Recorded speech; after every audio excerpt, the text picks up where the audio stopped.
کی مذمت انسانی نہیں ہر جاندار کی فطرت کا حصہ ہے۔ معمولی چیونٹی کو بھی تکلیف پہنچانے یا راستے سے ہٹانے کی کوشش کی جائے تو وہ بھی مذمت کرتی ہے، بھلے اپنی جان سے ہاتھ ہی کیوں نہ دھو بیٹھے۔ ہمارا مذہب ہماری روایات ظلم کے خلاف کس طرح دفاع کرنے کا درس دیتی ہیں۔ ویڈیو کو لائک و شیئر کرتے ہوئے ہمارے چینل اوان وائس کو سبسکرائب کرنا نہ بھولیں۔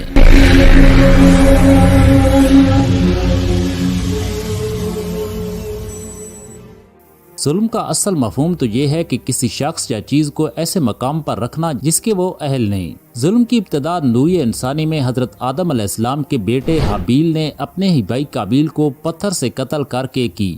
اس وقت وہ یہ بھی نہیں جانتا تھا کہ میں اپنے ظلم کو کیسے چھپاؤں گا۔ کئی دنوں تک اپنے بھائی کی لاش کو کندھوں پر اٹھائے گھومتا رہا۔ آخر اللہ رب العزت نے ایک کوے کو بھیجا جس کی دوسرے کوے کے ساتھ لڑائی ہوئی اور وہ مر گیا۔ زندہ کوے نے اپنی چونچ سے ایک گڑھا کھود کر اس مرے ہوئے کوے کو گڑھے میں دفنا دیا۔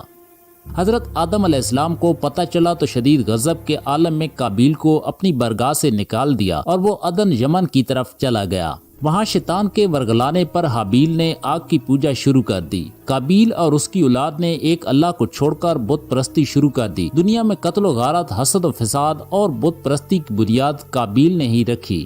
حضرت عبداللہ بن مسعود رضی اللہ تعالی عنہ سے روایت ہے کہ حضور نبی کریم صلی اللہ علیہ وسلم نے فرمایا، دنیا میں جب بھی کوئی ظلم سے قتل ہوتا ہے تو اس کا ایک گناہ حضرت آدم علیہ السلام کے بیٹے قابیل کی گردن پر ضرور ہوتا ہے، اس لیے کہ یہ وہ شخص ہے جس نے ظلمانہ قتل کی ابتدا کی اور یہ ناپاک طریقہ جاری کیا۔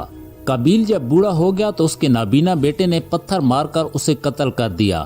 یوں یہ کفر و شرک کی حالت میں مارا گیا، مگر اس کی اولاد سے ہوتا ہوا ظلم کا یہ طریقہ آگے بڑھتا ہی چلا گیا۔ لیکن اس بات میں بھی ذرا برابر شک نہیں کہ جہاں پر ظلم ہوتا ہے اسے روکنے کے لیے اللہ پاک نے انبیاء، صحابہ یا اپنے کسی نیک بندے کو روکنے کے لیے بھیج دیا۔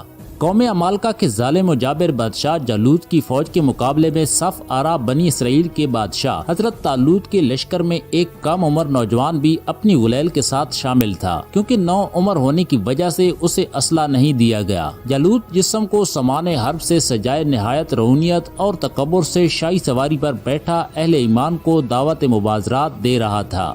ابھی بنی اسرائیل کا یہ چھوٹا سا لشکر کوئی فیصلہ بھی نہ کر پایا کہ اچانک ان کی صفوں میں موجود یہ کم عمر نوجوان عقاب جیسی برق رفتاری سے باہر نکلا اور جالوت کے سامنے پہنچ کر اسے للکارنے لگا۔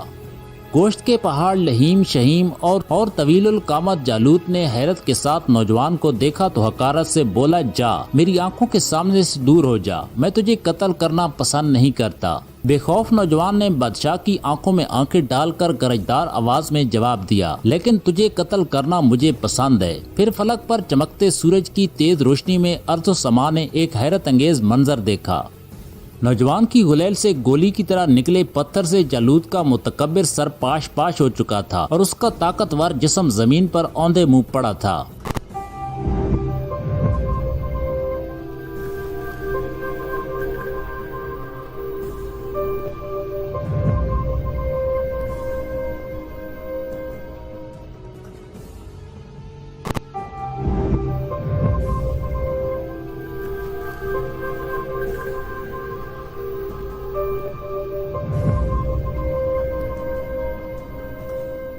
موسم بدلتے گئے، وقت بدلتا گیا، فرعون و نمرود جیسے ظالم بادشاہ نیست و نابود ہوئے، سلطنتیں آباد ہوئیں اور گر گئیں۔ آخرکار ہمارے پیارے نبی حضرت محمد مصطفیٰ صلی اللہ علیہ وسلم کے مبارک دور میں جہاد سن 2 ہجری کو فرض کر دیا گیا۔ جہاد کے متعلق سب سے پہلے سورہ حج میں بیان فرمایا گیا، ان لوگوں کو حکم دیا گیا جہاد کا جن سے کافر لڑتے ہیں، اس واسطے کہ ان پر ظلم ہوا اور اللہ ان کی مدد کرنے پر قادر ہے۔ تاریخ میں ایسا کبھی نہیں ہوا کہ مزاحمت کے معقول طریقوں کو اختیار کیے بغیر کسی قوم نے اپنے اوپر ظلم کرنے والوں سے نجات حاصل کی یا خود ظالم نے رحم کھا کر اس کی جان بخشی کر دی ہو۔ ظلم کے مقابلہ میں ڈٹ کر کھڑا ہونا یقیناً آسان کام نہیں۔ یہ قدم بقدم بلاؤں کی راہ اور قربانیوں کے نذرانے کے بغیر اس راہ سے گزرنا ممکن نہیں، لیکن ظلم سے نجات کی بس یہی ایک راہ ہوتی ہے۔ ہر ظالم کی تاریخ یا تو مظلوم قوم کے خاتمے پر ختم ہوتی ہے یا ظلم کی مزاحمت کے نتیجے میں ظالم کی شکست اور ظلم کے خاتمے پر۔ سورہ شورا میں اللہ پاک فرماتے ہیں اور جب ان پر زیادتی کی جاتی ہے تو اس کا مقابلہ کرتے ہیں۔ مولانا مودودی رحمۃ اللہ علیہ اس کی تفسیر میں لکھتے ہیں یہ بھی اہل ایمان کی بہترین صفات میں سے ہے، وہ ظالموں اور جباروں کے لیے نرم چارہ نہیں ہوتے، ان کی نرم خوئی اور عفو درگزر کی عادت کمزوری کی بنا پر نہیں ہوتی، انہوں نے بھکشاؤں اور راہبوں کی طرح مسکین بن کر رہنا سکھایا نہیں گیا، ان کی شرافت کا تقاضا یہ ہے کہ جب غالب ہوں تو مغلوب کے قصور معاف کر دیں، جب قادر ہوں تو بدلہ لینے سے درگزر کریں، اور جب کسی زبردست یا کمزور آدمی سے کوئی خطا سرزاد ہو جائے تو اس سے چشم پوشی کر جائے، لیکن کوئی طاقتور اپنی طاقت کے الزام میں ان پر دست درازی کرے تو ڈٹ کر کھڑے ہو جائیں اور اس کے دانت کھٹے کر دیں۔ مومن کبھی ظالم سے نہیں دبتا اور متکبر کے آگے نہیں جھکتا، اس قسم کے لوگوں کے لیے وہ لوہے کا چنا ثابت ہوتا ہے جیسے چبانے کی کوشش کرنے والا اپنا ہی جبڑا توڑوا لیتا ہے۔ سورہ حدید میں اللہ پاک فرماتے ہیں بے شک ہم نے اپنے رسولوں کو واضح دلائل کے ساتھ بھیجا اور ان کے ساتھ کتاب اور میزان نازل کی تاکہ لوگ عدل پر قائم ہوں۔ پیغمبروں کے ساتھ ساتھ عام مسلمانوں کو بھی یہ حکم دیا گیا کہ وہ نہ صرف خود پر ظلم کی مزاحمت کریں بلکہ عدل و انصاف کے لیے اٹھ کھڑے ہوں، جہاں کہیں ظلم ہو رہا ہو اسے روکنے کے لیے ممکنہ جدوجہد کریں۔ ظلم کے مقابلہ اور مزاحمت ہی کا حکم نہیں دیا گیا بلکہ ظلم کے مقابلے میں خاموشی اور بے حسی کی شدید الفاظ میں مذمت کی گئی۔ رسول اللہ صلی اللہ علیہ وسلم نے واضح الفاظ میں یہ بات فرمائی کہ ظلم کی مزاحمت نہ کرنا اللہ کے غضب اور اس کے عذاب کو دعوت دینے کا ذریعہ بن سکتا ہے۔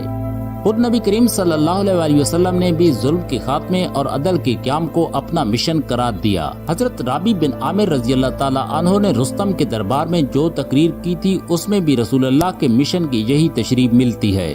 اللہ تعالیٰ نے ہم کو مبعوث کیا تاکہ ہم اس کے بندوں کو بندوں کی غلامی سے نجات دلائیں اور اللہ کی بندگی میں لائیں اور دنیا کی تنگ دویوں سے اس کی وسعتوں کی طرف لے جائیں اور جھوٹے مذاہب کے مظالم سے نکال کر اسلام کے عدل میں لے جائیں۔